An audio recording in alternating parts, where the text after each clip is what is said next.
Bienvenue sur Médita le podcast. Mon prénom est Dado. Connais-tu ce proverbe africain qui dit « C'est au bout de la vieille corde qu'on tisse la nouvelle ». Pour cet épisode de podcast, je suis ravie de recevoir Hawa Dramé, entrepreneure et fondatrice de Time to Start, un incubateur qui accompagne les porteurs de projets, de l'idée à la concrétisation. En avril 2022, j'ai moi-même rejoint un de leurs programmes et par le même biais, j'ai découvert une femme inspirante. Hawa est née en région parisienne de parents mauritaniens. Elle est diplômée d'un master de management d'une grande école et prend finalement la décision d'entreprendre. Bonjour Hawa. Bonjour. Comment tu vas ? Très bien, et toi ? Oui, merci. Je suis ravie de te recevoir sur ce podcast, que tu aies accepté l'invitation. Avec grand plaisir. Est-ce que tu peux te présenter en quelques mots ? Bien sûr. Alors, bonjour à tous. Moi, c'est Hawa Dramé. Je suis entrepreneur et notamment fondatrice de Time to Start, qui est un dispositif d'incubation pour les entrepreneurs, et notamment les entrepreneurs issus de la diversité qu'on peut retrouver dans les quartiers, la diaspora. Moi, la première question que j'ai envie de te poser, Hawa, c'est que j'entendais dans un podcast que tu disais que tu étais assez timide. Et moi, en te voyant, je me suis dit, comment tu as fait pour développer une telle assurance, une telle posture, une telle prestance ? Comment t'es venue justement cette confiance que tu as en toi ? Merci déjà. Je savais pas qu'il y avait autant de charisme, mais ça fait plaisir de voir. Alors, comment c'est venu ? Effectivement, moi, quand j'étais plus jeune, j'étais extrêmement timide, réservée, introvertie. J'avais un peu du mal, finalement, à prendre la parole en public, ou même ne serait-ce qu'à rester dans un groupe. C'était assez compliqué. Et ce que je disais, c'est que c'est vraiment l'action, c'est-à-dire le fait d'avancer, d'être dans le travail, d'être proactif, de sortir, finalement un peu sortir de ma zone de confort, qui m'a donné un peu d'assurance, de confiance. Et avec les résultats, plus on a de résultats, plus on prend confiance en soi. Et du coup, on arrive à l'exprimer et puis à le partager avec les autres. D'accord, très bien, très bien. Et moi, j'aimerais bien revenir sur ton enfance, ton adolescence. Je sais que tu as fait une grande école. Est-ce que tu avais déjà de l'ambition quand tu étais enfant, quand tu étais adolescente ? Comment tu te voyais ? Alors sur mon enfance, moi j'ai grandi dans un quartier de Sevran, dans 93. Et donc je suis issue d'une famille nombreuse. Je suis l'avant-dernière d'une famille de 7 enfants. J'ai mes parents qui sont arrivés en France dans les années 80 à peu près, qui sont d'origine mauritanienne. Et donc ils nous ont élevés vraiment dans les valeurs du travail. Ils nous ont montré surtout beaucoup que le travail c'était ce qui permettait d'évoluer. Moi j'ai toujours vu ma mère aller travailler, se lever très très tôt le matin pour aller travailler. Je l'ai jamais vu arrêter. Donc elle a eu sa retraite il y a quelques mois maintenant et jusque-là, elle a toujours été au travail. Donc, je prends vraiment exemple sur elle, parce que travailler et puis élever à côté 7 enfants, c'est difficile. C'est un gros engagement. Et donc, du coup, j'ai grandi quand même dans des bonnes conditions, je dirais, parce que voilà, j'ai des parents qui ont fait vraiment le maximum pour nous aider à avancer et à pouvoir faire les études, pouvoir continuer à l'école. Ils nous ont quand même poussés. Ils avaient quand même une certaine rigueur dans notre manière de nous éduquer. Exactement, avec des règles très claires, avec un suivi. Et donc il y a quand même eu cet apport pour moi que je trouve intéressant. Après, il y a évidemment l'environnement qui a un impact aussi sur notre personne, notre quartier, les amis du quartier. Et donc, du coup, j'ai été aussi influencée par ça. Je pense que mes plus grosses influences sont ma mère et peut-être aussi mes frères et sœurs, parce que j'avais des frères et sœurs qui continuaient leurs études. Et donc, moi, je savais pas du tout... Il n'y avait pas d'enfants rebelles. Aussi, il y a souvent un enfant rebelle dans la famille. Il y en a toujours une dans la famille. Ça déroge pas. On avait notre enfant rebelle, elle se reconnaîtra. Je dirais pas son nom, mais elle se reconnaîtra. Donc on avait notre enfant rebelle, évidemment. Mais j'ai été moins dans ses pas, on va dire. Mais quoique, parce qu'elle avait aussi continué ses études. Et puis c'était la plus grande. Et donc elle avait aussi ce côté où elle nous regardait, elle nous suivait. Mais c'est plus dans le sens où j'ai suivi mes frères et sœurs qui faisaient des études. Je savais pas du tout ce que je voulais faire. J'avais pas nécessairement d'ambition spécifique. On me posait la question quand j'étais plus jeune, qu'est-ce que tu veux faire plus tard? Je sais pas. À l'adolescence, pareil, je savais pas. Pendant mes études, je ne savais pas du tout. Donc j'ai tâtonné un petit peu partout. J'ai essayé de regarder. Je me suis beaucoup cherchée, je pense. Donc j'ai essayé plein de choses. Et après, à force de rencontrer, à force de sortir, à force de parler, bah, tu commences à dire, ah oui, tu vois, je pense que je commence à mieux me connaître. Et ça, je sais que je pourrais faire. Ça, je pourrais pas faire. Et donc c'est comme ça, c'est vraiment au fur et à mesure du temps. Et c'est vraiment la dernière seconde, on y reviendra peut-être, mais j'ai décidé de quitter le monde du salariat. Oui, donc, on en reparlera, oui. Donc, Et c'est très intéressant ce que tu dis, parce que tu dis que justement, dans ta famille, tu as eu des exemples. Même quand tu savais pas ce que tu voulais faire, tu as eu de bons exemples. Il y a eu certes l'enfant rebelle, mais je pense que du coup, 90% de tes frères et sœurs, c'était des exemples pour toi. Oui, oui. Non, mais c'est clair, je pense que l'environnement proche, il a une influence forte. Et je pense qu'il faut quand on est plus jeune, faut qu'on fasse l'effort de se dire vers qui je me rapproche le plus, enfin vers qui j'aimerais être finalement si je devais choisir parmi les 5 personnes les plus proches de mon entourage. Et je pense que c'est important de se dire je vais essayer d'être proche, de me renseigner, de rester de traîner avec des personnes qui me poussent vers le haut, qui ont de l'ambition, qui peuvent me donner des bons conseils, qui sont bien reconnus. Donc je pense que c'est important, là, il y a une très forte influence. Et puis en tant que moi, enfant issu entre guillemets de l'immigration, je trouve qu'on a un devoir.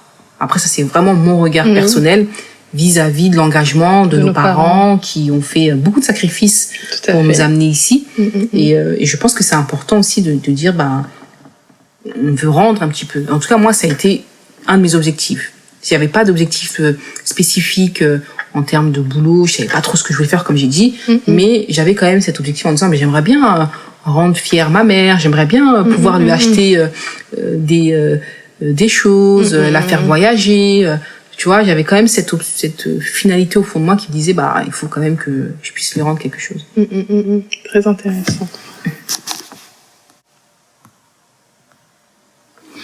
Et toi, du coup, Awa, comment a germé en toi l'idée de l'entrepreneuriat ? Parce que je sais que tu as fait une très grande école, donc tu as un beau parcours et tu avais de belles perspectives d'évolution en entreprise. Comment t'es venue l'idée de dire non, le monde de l'entreprise, ce n'est plus mon truc, je veux accompagner, je veux entreprendre, je veux créer. Comment t'es venue cette idée ? Alors déjà, la grande école, c'est venu avec une opportunité. Parce que j'étais pas du tout destinée à faire une grande école. Si je prends le parcours de mes grands frères ou de mes grandes sœurs, c'est plutôt l'université. D'accord. L'université de Saint-Denis ou de Paris 13. Et donc, comme je disais, l'importance de sortir et de parler, de rencontrer, c'est là où on se crée des opportunités. Et donc moi, j'ai eu l'opportunité de faire une grande école justement en discutant avec un de mes professeurs à l'époque de la licence, où justement il m'a proposé de faire un parcours parallèle qui permet à des personnes issues de territoires, des quartiers, d'intégrer une grande école. Et donc c'est vraiment une opportunité. Ouais, c'est ça. C'est une opportunité. C'est le fait d'être allé me renseigner sur cette grande école, d'être sortie, tu vois.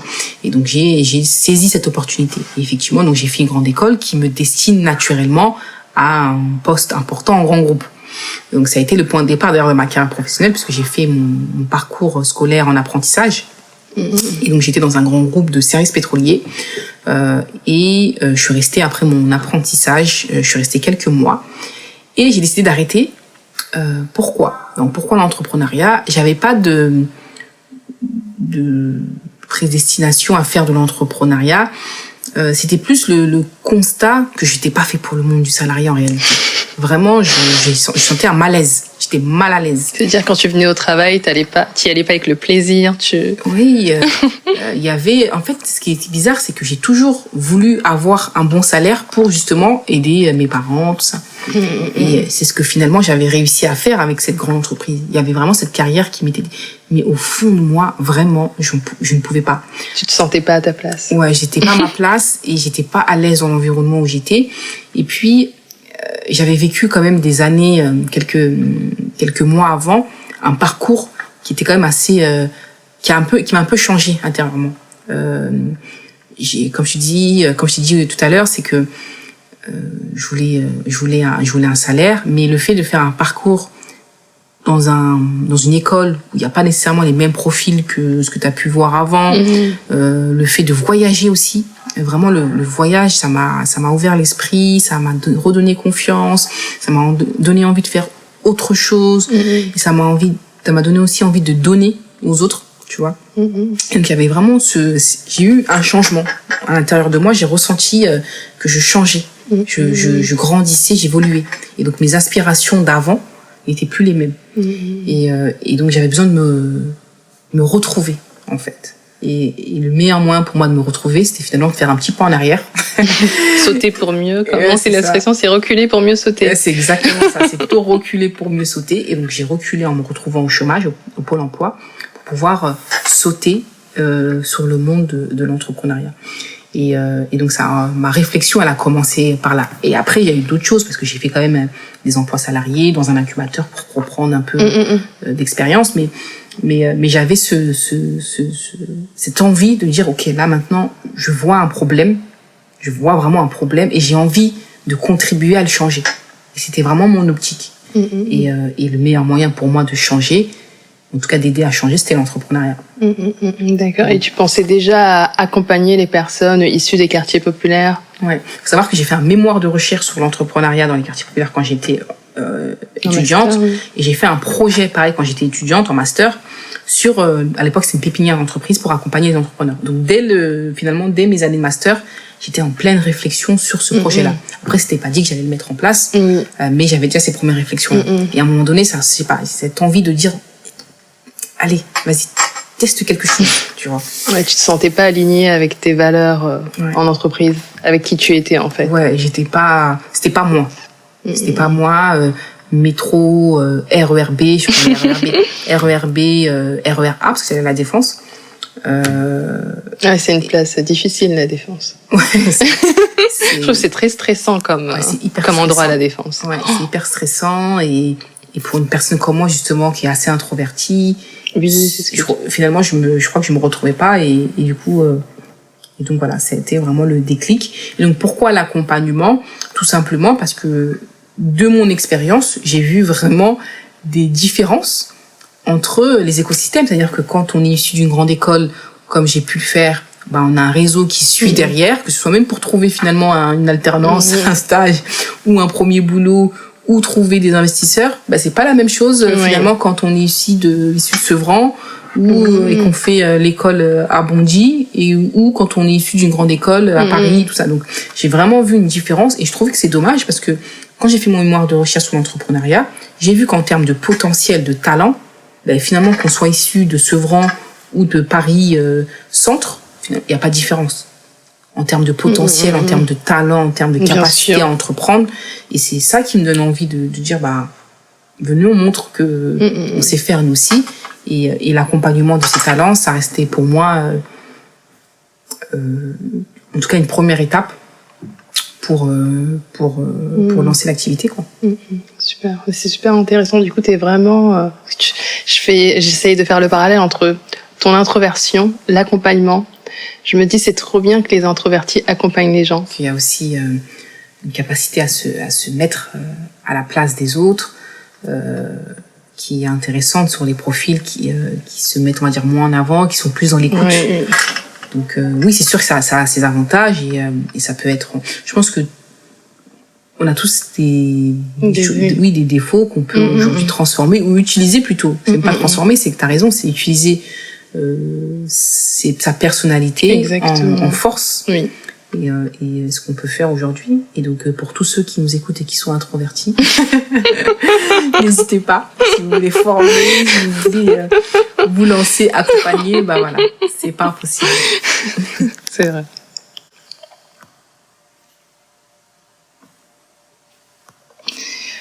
Combien de temps ça t'a pris à faire émerger Time to Start? Est-ce que tu as attendu longtemps pour pouvoir te rémunérer? Au bout de combien de temps t'as recruté? peux juste un peu nous en dire plus. Oui, alors oui, ça a pris quand même du temps. Parce que après avoir quitté le grand groupe, j'ai décidé quand même d'avoir une première expérience en incubateur pour apprendre, pour justement accompagner les premiers entrepreneurs. Donc je me suis beaucoup formée aussi de mon côté. On va dire que entre 2013 et 2015, ouais, ça a pris quand même 2 ans et demi, presque 3 ans pour faire ce que moi j'avais envie de faire comme je le voulais, on va dire. Voilà, si je caricature, enfin je résume un peu. Et après, pour me rémunérer, parce qu'il faut savoir que j'ai ma boîte aussi à côté, on va dire, si on prend l'ensemble, ça m'a pris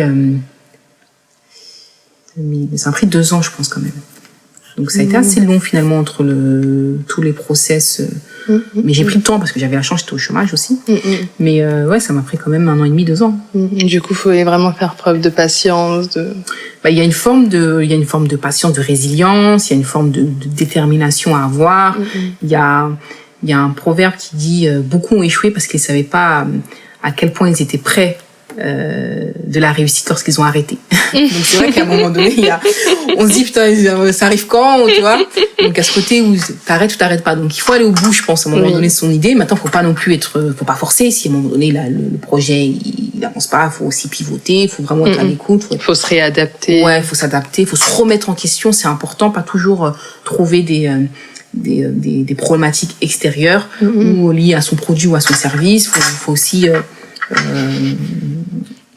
être en capacité de se remettre en question et se dire est-ce qu'il y a des pistes ou des choses qui me montrent que tu vois ça peut marcher demain. Moi j'avais aussi quelques résultats parce que j'avais gagné des concours, j'avais des premiers incubés, j'avais des gens autour de moi, tu vois, je sentais quand même qu'il y avait quelque chose et donc je me dis je vais aller au bout. Puis après à chaque fois plus t'avances, moins tu lâches, plus t'as des résultats. D'accord, très bien. Alors aujourd'hui, Awa, ce qu'on voit le plus, c'est vraiment ta réussite, ta visibilité à travers les réseaux sociaux. Est-ce que sur ton chemin vers la réussite, est-ce que tu as rencontré des obstacles, des challenges, des échecs? Ça peut être des personnes, ça peut être des épreuves, des erreurs de ta part. Est-ce que tu as une anecdote à nous raconter? Franchement, j'ai eu énormément de freins, d'obstacles, d'erreurs. Est-ce que ça t'a découragé parfois? Oui, il y a des moments où j'étais moins motivée, c'est clair, ça arrive, je pense que ça arrive à tout le monde. Il y a des moments où j'étais en mode, j'arrête tout, quoi. Pourquoi je me prends autant la tête, autant d'énergie, autant de fatigue. Je pense que il y a plein de choses qui sont passées, mais le plus dur, si je devais ressortir quelqu'un, je pense que c'est l'humain. Le truc le plus dur à gérer, vraiment, c'est l'humain qui m'a donné le plus de difficultés, plus de fatigue, parce que moi je suis entourée de relations humaines à la fois lorsque j'accompagne mes entrepreneurs, mais aussi avec les équipes qui nous entourent. Moi j'avais par exemple un conseil d'administration, j'avais des comités stratégiques avec des gens qui me conseillaient autour. Et en fait, s'entourer des mauvaises personnes, il n'y a pas pire, je crois. Pour moi, c'est le pire. J'ai eu des moments où j'avais plus de difficultés, mais je crois que les moments les plus durs pour moi, c'était vraiment le mauvais entourage. Vraiment, ça m'a marqué. Et du coup, maintenant, je fais vraiment attention avec qui j'avance, avec qui je parle, avec qui je travaille, avec qui je collabore. Des gens qui ont les mêmes valeurs que moi, qui comprennent ma vision et qui ont envie d'aller dans cette vision et qui sont là pour les bonnes raisons. Et vraiment, c'est important. Je pense que si vous décidez d'entreprendre, avec qui vous le faites, des gens qui sont motivés, qui partagent les mêmes manières. Parce que souvent on dit on cherche des personnes complémentaires. Non, en fait, moi j'ai fait cette erreur-là de chercher des personnes qui sont complémentaires, qui vont apporter d'autres choses. Tu vois, moi j'ai pas beaucoup de réseau, donc je me dis je vais essayer de m'entourer des personnes qui ont du réseau. Rien du tout. Les meilleures personnes qui ont vraiment qui ont boosté mon activité, c'est des gens qui me ressemblaient et qui comprenaient ce que je faisais. Vraiment. Qui ont cette vision, la même vision que toi, qui ont les mêmes valeurs, qui ont cette vision-là, qui ont les mêmes engagements, où il y a vraiment une synergie d'intention, tu vois, vraiment d'intention entrepreneuriale, de se dire on fait ça pour cet objectif-là, et pas je veux quelqu'un qui soit complémentaire avec moi. Moi personnellement, en tout cas, je l'ai pas vécu comme ça. voilà, le principal obstacle, j'ai beaucoup d'obstacles, le principal obstacle, c'est vraiment l'humain. On en revient à la notion d'entourage, en fait, de ce qu'on disait au début. C'est vraiment de bien choisir son entourage. Important. C'est vraiment très, très important de s'entourer des bonnes personnes, de voir avec qui on a envie d'avancer, avec qui on a envie de parler, avec qui on a envie d'être conseillé. L'entourage et l'entourage professionnel, là, du coup, parce que là, on parlait au début de l'entourage personnel de la famille, mais là, l'entourage professionnel, c'est un peu ça. C'est un peu comme la famille, finalement, parce qu'elle a un impact sur ton activité. Elle a un impact sur ta personne. Et quand tu as des personnes qui, finalement, te tirent vers le bas, parce que moi, c'était clairement ça, tire vers le bas et te permet pas d'avancer, il faut être capable de dire au revoir. Je ne veux plus travailler avec vous. Et au moment où j'ai fait ça, je te jure que le moment où j'ai fait ça, ça a complètement basculé. C'était plus la même chose. C'est là où l'activité a pris vraiment de l'ampleur. Et là, aujourd'hui, je fais vraiment attention. J'ai de la chance d'avoir une équipe, une très bonne équipe, ou d'avoir des personnes proches à qui je fais entièrement confiance. D'accord. Est-ce que l'entrepreneuriat Time to Start t'a permis de changer, d'aller vers une meilleure version de toi-même, que ce soit personnellement et professionnellement? Oui, clairement oui. Ça m'a énormément changé. J'ai appris à me faire confiance déjà. C'est important. Et surtout, j'apprends à me connaître. Et ça, c'est quotidien. Tu vois, on apprend à se connaître, on se dit je peux faire ça, on connaît ses limites parce que c'est quand on entreprend, tu vas au bout à un moment donné, surtout quand tu es seul au début, tu bouscules un peu et tu forces. Donc oui, ça m'a énormément changé, j'ai grandi, je pense que je suis en termes de maturité aussi, ça aide beaucoup en termes d'expérience, j'ai quasiment testé tous les métiers, que ce soit la com, la relation, les compétences, les partenariats, ça développe ses soft skills. Et ça développe des compétences aussi très pratiques. À un moment donné, quand tu as besoin de faire un site et que tu n'as pas les moyens de payer un site, tu t'apprends à le faire tout seul. Tu vois. Donc oui, c'est clair que ça te permet d'évoluer, ça te permet de grandir, ça te permet de prendre du recul. Moi, ça m'a permis vraiment beaucoup de prendre du recul, de me remettre en question. Parfois, quand j'étais pas bien, je revenais aussi sur des valeurs peut-être plus simples, la famille, la santé, le bien-être. Donc parfois quand on est salarié, on a l'impression qu'on doit, tu vois. Bon, c'est le cas aussi dans l'entrepreneuriat. Mais à un moment donné, tu peux dire stop. C'est ce qui est bien. Tu prends du recul quoi quand tu te sens pas bien. Tu reviens à l'essentiel. Ouais, moi j'ai beaucoup appris à justement à m'écouter quoi. Parce que ça c'est dur, c'est vrai que quand on entreprend parfois on se donne pas de limite. Tu vois, c'est un peu ça prend beaucoup d'énergie l'entrepreneuriat. Après on est tellement déterminé que c'est-à-dire on voit pas le temps passer, c'est ça, on a envie d'y aller au bout et puis surtout on sait que on se dit et si je le fais pas ça sera personne va le faire donc on le fait. Parfois on se met pas de limite à tort, tu vois. Mais au moins ça nous permet comme tu as dit de grandir. Tout à fait. Donc toi, ça t'a changé en termes d'assurance, se connaître aussi, ce que tu as dit. Beaucoup. Et l'entourage, l'humain. Est-ce que ça t'a permis de développer ton intuition sur les gens? Mais vraiment. Mais vraiment, maintenant, j'analyse beaucoup mieux. T'écouter. J'arrive à analyser les relations que j'ai, de mieux jauger aussi les relations. Parfois, comme je t'ai dit, on fait des erreurs, mais avec le temps, on arrive à vraiment analyser aussi les autres, et puis savoir ce qu'on veut. Et ouais, ça m'a beaucoup fait grandir. Super. Est-ce que tu as des conseils aujourd'hui? Quels conseils tu donnerais à la Awa d'il y a 5 ans, d'il y a 6 ans? Alors, le conseil que je pourrais donner, plein de conseils, mais bon, si je devais en choisir quelques-uns, c'est prends confiance en toi, tu vois. N'attends pas que ce soit parfait. Je sais que des fois, il y a des gens qui sont très perfectionnistes. Bon, moi, je le suis pas, mais j'ai la chance, je ne le suis pas. T'as de la chance. Je ne le suis pas, je suis pas du tout perfectionniste, donc je fais parfois un peu, tu vois, un peu à l'arrache, mais je le fais. Et en fait, si j'avais un conseil, c'est toi en tant que, tu vois, prends le lead, quoi. Tu vois, c'est vas-y, n'attends pas de t'entourer de personnes qui vont te donner, entre guillemets, de la légitimité, ce n'est pas vrai, en fait, tu vois. Ça viendra que de soi-même, oui, ça. Oui, c'est ça. C'est toi, prends ce leadership, prends cette légitimité. À partir du moment où tu fais, ben, t'es légitime pour moi. Et donc, parce que je pense on est beaucoup plus légitime. Ouais, on est beaucoup à avoir peut-être ce syndrome de l'imposteur. Ouais, j'ai pensé.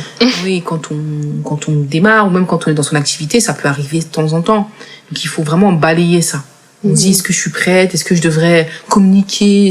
Fais-le. Fais-le et tu verras si ça marche. Ça marche pas, tant pis. Mais il faut pas se bloquer, je pense, en disant oui, mais qu'est-ce que les autres vont penser? Est-ce que ça va marcher? Est-ce que les gens ils vont dire oui, mais pour qui elle se prend, tu vois?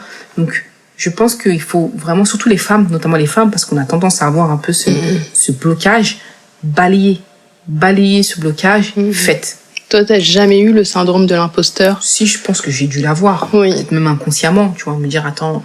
Je pense que je pourrais le contacter, tu vois. Ou tu penses que je pourrais faire ça, moi. Ça y est, maintenant, c'est fini, ça. Je suis plus du tout dans ça. Quand je fais un truc, je le fais. Ça marche, super. Ça marche pas, tant pis. Des fois, je vais contacter des personnes. Ils me répondent, bah, c'est super. Ils me répondent pas. C'est pas grave en soi. Parfois, je viens de faire des choses, ça marche et c'est génial. Et parfois, j'échoue et c'est pas grave. En réalité, c'est pas grave. Tu vois. Et je mets plus de barrières. Si j'ai envie de faire quelque chose, franchement, maintenant, je le fais. En tout cas, c'est un très bon conseil, parce que moi aussi, je suis très perfectionniste, mais je le suis de moins en moins, donc il faut l'enlever, ça.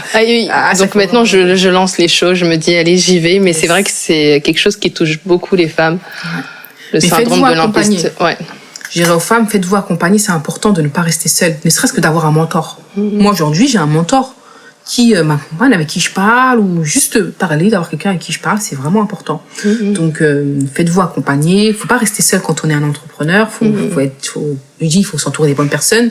Mais à partir du moment où on s'entoure des bonnes personnes, il faut être en capacité de se laisser challenger, qu'on remette en question ta manière de voir. C'est important d'avoir les retours, les questions, tout ça, ça fait grandir. Donc, ne pas hésiter à se faire accompagner. D'accord. En tout cas, le bon conseil, se sentir légitime et faire les choses. Si on échoue, c'est pas grave. C'est pas grave. D'accord. En tout cas, merci beaucoup. Avec grand plaisir. Pour ce podcast, pour cet épisode. Moi, ça m'a fait très plaisir et du coup, j'ai pris plein de conseils pour moi-même. Super. Donc voilà, merci beaucoup. Merci. À très vite. À bientôt.